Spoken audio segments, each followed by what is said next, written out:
ये कहानी एक ऐसे लड़के की है जो अपनी लाइफ से बोर हो जाता है और कॉल बॉय की नौकरी करने लगता है।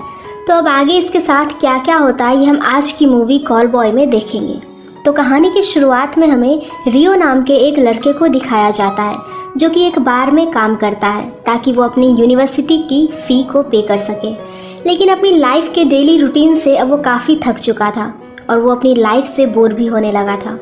अब एक दिन जब वो अपना काम कर रहा होता है कि तभी उसका फ्रेंड तारुशिमा उस बार की ऑनर सुजुका के साथ उस बार में आता है और बातों बातों में उन दोनों फ्रेंड्स के बीच कंपटीशन लग जाता है कि सुजुका के लिए बेस्ट ड्रिंक कौन बना सकता है। साथ ही तारुशिमा रियो को सजेस्ट भी करता है कि तुम मेरी तरह ड्रिंक बनाना सीख लो ताकि लड़कियों को तुम पसंद आओ, जिस पर रियो कहता है कि लड़कियां मुझे काफ़ी बोर करती है। फिर तब सुजुका दोनों की ड्रिंक्स को टेस्ट करती है तो उसे तारुशिमा की ड्रिंक ज़्यादा पसंद आती है, तो वो तारुशिमा को अपने साथ चलने के लिए कहती है। लेकिन जाने से पहले वो एक कार्ड रियो के लिए छोड़ जाती है जिसके पीछे लिखा था कि मैं तुम्हारा बाहर इंतज़ार करूँगी। फिर थोड़ी देर बाद रियो जब बाहर जाता है तो उसे वहाँ पर सुजुका मिलती है जिसके साथ वो उसके घर चला जाता है। रास्ते में वो थोड़ी बहुत बातें करते हैं और सुजुका उसे अपने घर के अंदर लेकर आती है जहाँ पर रियो को ऐसा लगता है कि शायद वो उसके साथ इंटीमेट होना चाहती है। तो रियो अपना शर्ट निकालते हुए पूछता है कि क्या पहले तुम स्टार्ट करोगी, कि तभी पीछे से एक लड़की आती है जो कि बचपन से ही गूंगी और बहरी होती है लेकिन वो लिप्स को पढ़ सकती थी। और यहाँ पर हमें पता चलता है कि ये लड़की सुजुका की बेटी होती है जिसका नाम सारुका होता है। सुजुका रियो से कहती है कि मैं तुम्हारा परफॉर्मेंस देखना चाहती हूँ ताकि तुम मेरे लिए काम कर सको, जिसके बाद वो उसे अपनी बेटी के साथ इंटीमेट होने के लिए कहती है और वहीं बैठकर उन दोनों को देखते रहती है। स्टार्टिंग में रियो को तो काफ़ी अजीब लगता है पर वो जैसे तैसे अपने काम को फिनिश कर देता है, जिसके बाद सुजुका उसे $10 देते हुए कहती है कि तुम इससे भी अच्छा परफॉर्म कर सकते थे। जिसके बाद वो उसे अपने क्लब को ज्वाइन करने के लिए कहती है जहाँ पर वो काफ़ी अच्छे खासे पैसे भी कमा सकता था, लेकिन उसे कॉल बॉय का काम करना होगा, जिसके लिए सुजुका उसे सोचने के लिए एक दिन का समय भी देती है। जिसके बाद रियो अपने घर चला जाता है। उसे वहाँ पर एक लेटर मिलता है जो कि सारुका ने उसके लिए भिजवाया था। लेटर के अंदर लिखा था कि लास्ट नाइट मैंने काफ़ी इंजॉय किया, अगर मौका मिले तो हम एक बार फिर से ज़रूर मिलेंगे। और फिर ये पढ़कर वो उस क्लब को ज्वाइन करने के लिए रेडी हो जाता है और अगले ही दिन वो उस क्लब को ज्वाइन कर लेता है जहाँ सबसे पहले उसका फ़ोटोशूट किया जाता है। जिसके बाद सुजुका उसे शॉपिंग कराती है और एक जगह पर ले आती है जहाँ उसकी मुलाकात हिमांशी नाम के एक लड़के से होती है जो कि खुद भी एक प्लेबॉय है। सुजुका बताती है कि हिमांशी हमारे VIP कस्टमर्स के लिए है जिसकी डिमांड औरतों के बीच काफ़ी ज़्यादा है।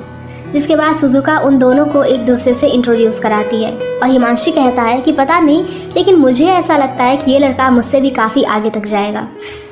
अब अगले दिन रियो का ब्लड टेस्ट किया जाता है और उसे उसका पहला काम दे दिया जाता है जहाँ पर वो औरत उससे पूछती है कि क्या तुम्हारी कोई गर्लफ्रेंड है।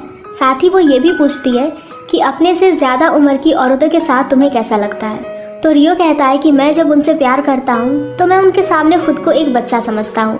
मुझे बचपन से ही अपने से ज़्यादा उम्र की औरतें पसंद है। मुझे नहीं पता कि औरतें खुद को एज से कंपेयर क्यों करती है। और फिर ये सुनकर वो औरत चुपचाप वहाँ से जाने लगती है और ये देखकर रियो काफ़ी कंफ्यूज होने लगता है कि इसका मतलब वो क्या समझे। लेकिन तभी उसे सुजुका का कॉल आता है जो उसे बताती है कि वो औरत उसे फिर से कल के लिए बुक करके गई है। और फिर अगले दिन ये दोनों फिर से मिलते हैं और कई सारी बातें करते हैं। उस औरत को रियो की बातें काफ़ी पसंद आती है और फिर एक होटल में जाकर वो दोनों एक दूसरे से प्यार करते हैं। अब उसी रात रियो सुजुका से मिलने के लिए उसके घर जाता है जहाँ पर वो उसे उसके काम के पैसे देते हुए कहती है कि उस औरत को तुम काफ़ी पसंद आए।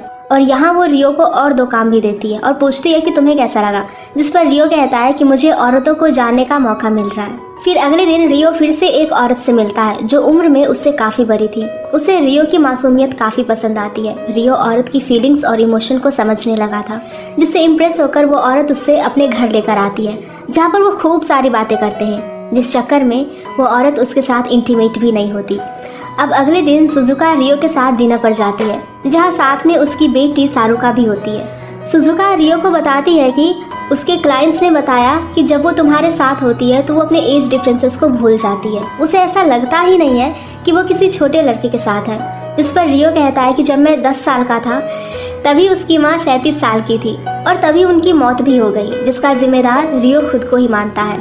तो तब से उसे उस एज की औरतों को खुशी देने में खुशी मिलती है। और जब कोई औरत मुझे बताती है कि मैं 37 साल की हूँ तो मैं उन्हें इमोशनली कनेक्ट कर लेता हूँ। जिसके बाद रियो अपनी माँ को याद करते हुए रोने लगता है तो सुजुका उसे अपने गले से लगा लेती है। अब अगले दिन रियो अपने दूसरे क्लाइंट कपल के पास जाता है जहाँ पर वो आदमी व्हीलचेयर पर बैठा हुआ था। वो रियो को अपनी वाइफ के साथ इंटीमेट होने के लिए कहता है। वो आदमी रियो से जैसा कहता है वो वैसा ही करता है और वो आदमी उन दोनों की वीडियोस भी बनाता है। और फिर आखिर में वो दोनों रियो की परफॉर्मेंस से काफ़ी खुश होते हैं और वो उसे एक्स्ट्रा बोनस भी देते हैं, जिसके चलते रियो का प्रमोशन भी हो जाता है और उसे भी वीआईपी क्लाइंट्स मिलने लगे थे।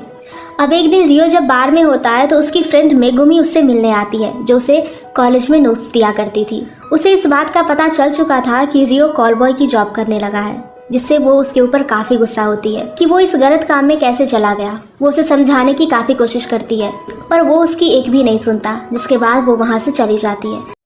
ये कहानी एक ऐसे लड़के की है जो अपनी लाइफ से बोर हो जाता है और कॉल बॉय की नौकरी करने लगता है। तो अब आगे इसके साथ क्या क्या होता है ये हम आज की मूवी कॉल बॉय में देखेंगे।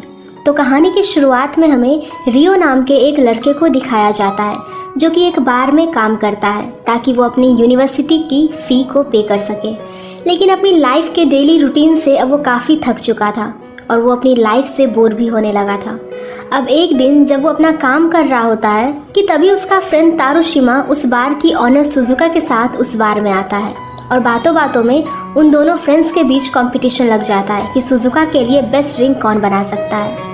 साथ ही तारुशिमा रियो को सजेस्ट भी करता है कि तुम मेरी तरह ड्रिंक बनाना सीख लो ताकि लड़कियों को तुम पसंद आओ, जिस पर रियो कहता है कि लड़कियां मुझे काफ़ी बोर करती है। फिर तब सुजुका दोनों की ड्रिंक्स को टेस्ट करती है तो उसे तारुशिमा की ड्रिंक ज़्यादा पसंद आती है, तो वो तारुशिमा को अपने साथ चलने के लिए कहती है। लेकिन जाने से पहले वो एक कार्ड रियो के लिए छोड़ जाती है जिसके पीछे लिखा था कि मैं तुम्हारा बाहर इंतज़ार करूँगी। फिर थोड़ी देर बाद रियो जब बाहर जाता है तो उसे वहाँ पर सुजुका मिलती है जिसके साथ वो उसके घर चला जाता है। रास्ते में वो थोड़ी बहुत बातें करते हैं और सुजुका उसे अपने घर के अंदर लेकर आती है जहाँ पर रियो को ऐसा लगता है कि शायद वो उसके साथ इंटीमेट होना चाहती है। तो रियो अपना शर्ट निकालते हुए पूछता है कि क्या पहले तुम स्टार्ट करोगी, कि तभी पीछे से एक लड़की आती है जो कि बचपन से ही गूंगी और बहरी होती है लेकिन वो लिप्स को पढ़ सकती थी। और यहाँ पर हमें पता चलता है कि ये लड़की सुजुका की बेटी होती है जिसका नाम सारुका होता है। सुजुका रियो से कहती है कि मैं तुम्हारा परफॉर्मेंस देखना चाहती हूँ ताकि तुम मेरे लिए काम कर सको, जिसके बाद वो उसे अपनी बेटी के साथ इंटीमेट होने के लिए कहती है और वहीं बैठकर उन दोनों को देखते रहती है। स्टार्टिंग में रियो को तो काफ़ी अजीब लगता है पर वो जैसे तैसे अपने काम को फिनिश कर देता है, जिसके बाद सुजुका उसे $10 देते हुए कहती है कि तुम इससे भी अच्छा परफॉर्म कर सकते थे। जिसके बाद वो उसे अपने क्लब को ज्वाइन करने के लिए कहती है जहाँ पर वो काफ़ी अच्छे खासे पैसे भी कमा सकता था, लेकिन उसे कॉल बॉय का काम करना होगा, जिसके लिए सुजुका उसे सोचने के लिए एक दिन का समय भी देती है। जिसके बाद रियो अपने घर चला जाता है। उसे वहाँ पर एक लेटर मिलता है जो कि सारुका ने उसके लिए भिजवाया था। लेटर के अंदर लिखा था कि लास्ट नाइट मैंने काफ़ी इंजॉय किया, अगर मौका मिले तो हम एक बार फिर से ज़रूर मिलेंगे। और फिर ये पढ़कर वो उस क्लब को ज्वाइन करने के लिए रेडी हो जाता है और अगले ही दिन वो उस क्लब को ज्वाइन कर लेता है जहाँ सबसे पहले उसका फ़ोटोशूट किया जाता है। जिसके बाद सुजुका उसे शॉपिंग कराती है और एक जगह पर ले आती है जहाँ उसकी मुलाकात हिमांशी नाम के एक लड़के से होती है जो कि खुद भी एक प्लेबॉय है। सुजुका बताती है कि हिमांशी हमारे वीआईपी कस्टमर्स के लिए है जिसकी डिमांड औरतों के बीच काफ़ी ज़्यादा है। जिसके बाद सुजुका उन दोनों को एक दूसरे से इंट्रोड्यूस कराती है और हिमांशी कहता है कि पता नहीं लेकिन मुझे ऐसा लगता है कि ये लड़का मुझसे भी काफ़ी आगे तक जाएगा। अब अगले दिन रियो का ब्लड टेस्ट किया जाता है और उसे उसका पहला काम दे दिया जाता है